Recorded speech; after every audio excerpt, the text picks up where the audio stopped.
दोस्तों, जीवन में ना आदमी के विचार, किसी का विचार आप सुनिए, आपको समझ में आएँगे कि वो विचार से वो आदमी किस तरह का है, उसका व्यवहार किस तरह है लोगों के प्रति, वो भी बहुत बड़ी पहचान है सर।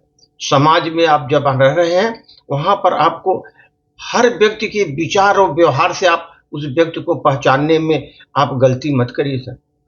आप मनुष्य के विचार बता देते हैं कि आदमी के विचार कि आदमी कैसा है वो।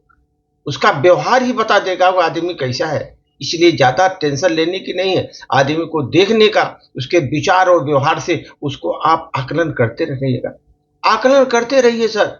उस पर एक छोटी-सी प्रस्तुति है।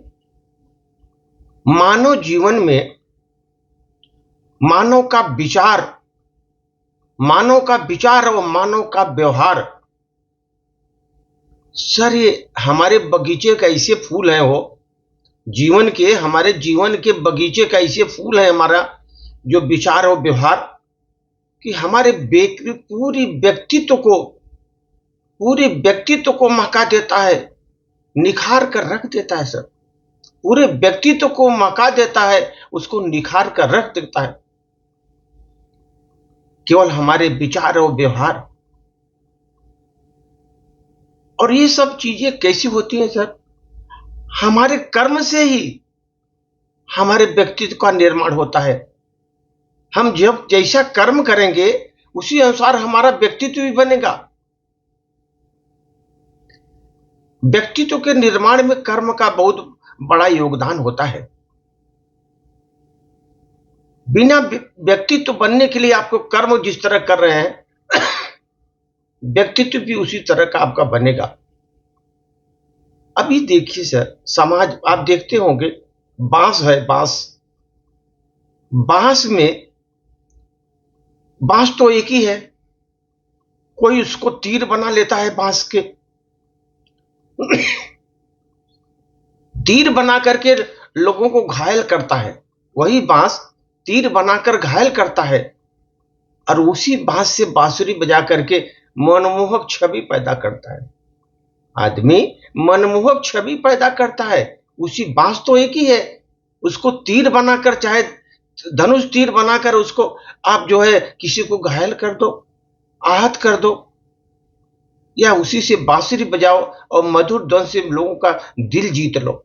बांस उसी तरह मनुष्य का व्यक्तित्व जो होता है सर, विचार और व्यवहार व्यक्तित्व का निर्माण करता है। जब व्यक्तित्व आदमी का अच्छा है, वही आदमी अच्छा है जिसके विचार और व्यक्तित्व अच्छे हैं। व्यवहार अच्छा है, व्यक्तित्व वाला एक ही होता है, लेकिन उसके देखिए दोनों गुण अलग अलग है बांस की तरह। इसलिए सर, व्यक्तित्व का निर्माण का जो बीज है ना सर, जो व्यक्तित्व के निर्माण का बीज, ये बचपन से ही डालना पड़ता है। आप सोचेंगे कि नहीं, आदमी यंग हो जाएगा, एज हो जाएगा तो उसका व्यक्तित्व निखरेगा। नहीं, व्यक्तित्व का बीज जो है आपको बचपन से ही डालना पड़ता है। तभी वो बच्चा जाकर बड़ा छाया देने वाला वृक्ष की तरह बनता है बड़ा। इसीलिए बोलते हैं बच्चों में आपको व्यक्तित्व के निर्माण करना, शुरू से ही उसको निर्माण करना व्यक्तित्व का, क्योंकि बड़ा होने के बाद जब व्यक्तित्व का निर्माण नहीं करेंगे वो तो एक दिशा में ही जाएगा। इसलिए बचपन से ही उसका आदत डालना पड़ेगा, तभी वो ऐसा विशाल वृक्ष बनेगा बरगद की तरह कि सब जगह छाया ही छाया देगा दुनिया में। दोस्तों, ये समझो, किसी के संस्कार, उसकी वाणी और व्यवहार, जो उसका किसी का संस्कार आप देखना चाहेंगे ना, तो उसकी वाणी सुनिए किस तरह का संस्कार है। वाणी जब बोलेगा ना, आपको समझ में आएगा इसके संस्कार किस तरह मिले हैं इसको। और उसका व्यवहार देखिए, यही वाणी और व्यवहार सर आपके कुल का परिचायक होता है। वो इस समझ में आता है किस कुल से आया हुआ है, बड़े घराने का है, कैसे है, कहां से है। आपके कुल का परिचायक होता है आपके वाणी और व्यवहार। दोस्तों, घर का वातावरण जो है ना, बच्चे के बेहतर भविष्य का निर्माण करता है। अगर घर का वातावरण सही है, संस्कार अच्छे हैं, वाणी अच्छे हैं, वही भविष्य का निर्माण करता है। जो संस्कार है ना, बच्चे अपने घर से ही सीखते हैं। बच्चे घर से ही सीखते हैं संस्कार। वही उनको जो है एक बहुत बड़ा विशाल बरगद का वृक्ष बनाता है, दुनिया को छाया देता है सर, लहलहाता रहता है।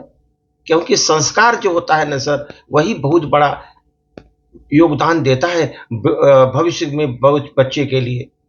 इसलिए आप किसी के वाणी और उसका अगर व्यवहार आप देख लो, आप समझ जाओगे कौन से कुल का उपरिचायक होता है बंदा। आप कभी भी उसमें कभी भी मात नहीं खा सकते समझने में ये किस तरह का बंदा है। ये वाणी और आपका जो व्यवहार बता ही देता है। इसलिए जब तक व्यक्तित्व का निर्माण नहीं होगा, ये बचपन से ही आपको बच्चों में डालना पड़ेगा। इसलिए बोलते हैं ना, आजकल बच्चों को आप शुरू से शिक्षा दो, उसको उसका संस्कार अच्छा दो, बच्चा आगे बढ़ करके अच्छा ही बनेगा। धन्यवाद।